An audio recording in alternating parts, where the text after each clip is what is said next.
Bonjour et bienvenue.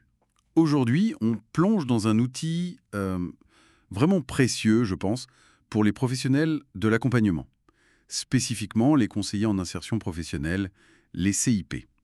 C'est un guide d'analyse de pratique qui vient du repère des CIP et analysedepratique.com. Et sa force, en fait, c'est une série de questions assez percutantes pour évaluer et puis affiner son propre accompagnement. Alors, on va décortiquer ça un peu. Le guide, il commence par la base, la relation avec la personne qu'on accompagne. Il demande si une relation de confiance est bien établie. Oui, tout à fait. Et le point vraiment crucial, c'est la question qui suit juste après. Qu'est-ce qui me fait penser cela? Ça oblige à aller au-delà de l'intuition, hein, à chercher des faits, des choses observables, des signes concrets de cette confiance. C'est une sorte de discipline pour pas juste se fier à ses impressions, quoi. Ah oui, intéressant comme démarche, c'est vrai. Le guide interroge aussi sur le confort et même le plaisir du professionnel dans cet accompagnement. Ça peut surprendre un peu, on imagine souvent ce travail comme étant très sérieux. Pourquoi cette insistance sur le plaisir au fond? C'est une question qui est loin d'être secondaire en fait. Le confort, le plaisir, c'est pas juste des états d'âme, vous savez. Ce sont de vrais indicateurs de la santé de la relation et puis de l'efficacité de l'accompagnement. Un malaise qui persiste ou une absence de plaisir, ça signale souvent un blocage, quelque chose qui n'est pas dit, une difficulté qu'on n'a pas encore abordée. Du coup, explorer le pourquoi avec les questions comme quelles émotions j'éprouve ou qu'est-ce qui fait que je n'ai pas de plaisir, ça devient essentiel pour dénouer la situation. Et puis aussi pour maintenir sa propre énergie professionnelle sur la durée. C'est une vraie ressource en fait. D'accord, je comprends mieux. C'est une sorte de baromètre, alors.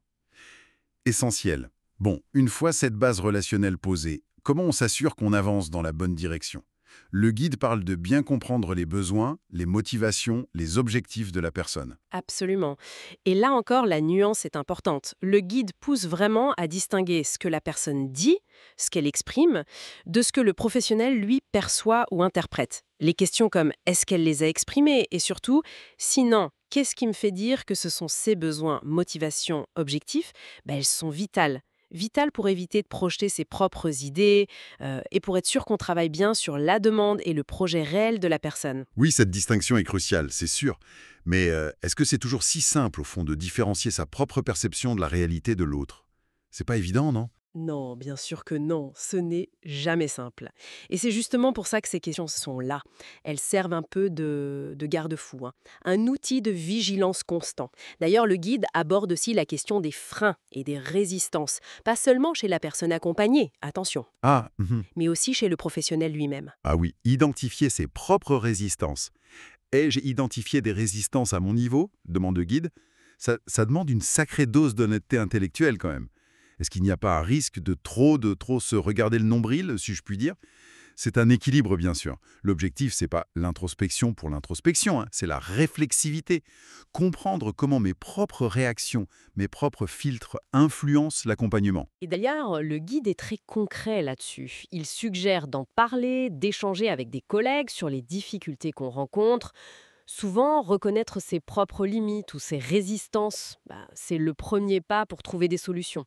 Et parfois, c'est grâce au collectif qu'on y arrive. Logique, oui. Et pour finir, le guide nous amène à l'auto-évaluation des compétences. Comment on sait où on se situe réellement? Eh bien, plutôt que de chercher une réponse un peu globale du genre est-ce que je suis compétent, oui ou non, le guide invite à beaucoup plus de précision. Il demande qu'est-ce qui me fait me sentir compétent ou à l'inverse incompétent et surtout dans quelle situation précise, avec quel type de personne, à quel moment de l'accompagnement. Cette granularité, ça permet d'identifier très finement les points forts, bien sûr, mais surtout les zones spécifiques où on aurait besoin peut-être de nouveaux outils, de méthodes différentes ou d'une formation. Que ce soit pour l'élaboration du projet pro, la recherche d'emploi, l'insertion sociale ou pour accompagner certains publics spécifiques par exemple. D'accord. Donc c'est moins un jugement de valeur qu'un diagnostic pour progresser, en fait. Exactement. Le développement de partenariat est aussi mentionné comme une compétence clé. Ah oui, indispensable. L'accompagnement efficace, ça se fait rarement tout seul dans son coin. Savoir qui solliciter, savoir construire et puis entretenir un réseau pertinent. Que ce soit dans le social, l'emploi, la formation, les entreprises, ça fait vraiment partie intégrante des compétences du CIP. Et puis, pour boucler la boucle en quelque sorte, le guide revient au bien-être du professionnel, identifier ce qui plaît ou déplaît dans son travail au quotidien et envisager des pistes pour améliorer les choses ou peut-être faire évoluer certains aspects de son activité. En somme, ce guide, c'est bien plus qu'une simple liste de questions, finalement. C'est une sorte de charpente, une structure pour une auto-analyse continue, qui touche toutes les facettes du métier. La relation à l'autre, la compréhension de cette personne, sa propre pratique professionnelle, et puis son propre équilibre aussi. C'est tout à fait ça. Et la vraie puissance de cet outil, je crois, ça ne réside pas seulement dans le fait de se poser ces questions une fois, comme ça, de temps en temps. Mais c'est plutôt dans leur intégration régulière dans sa pratique, quotidienne ou hebdomadaire, peu importe. Et là, la question qui se pose, c'est quelle transformation profonde ça induit sur le long terme, dans la posture même du professionnel, dans sa manière d'être en relation, de concevoir son rôle.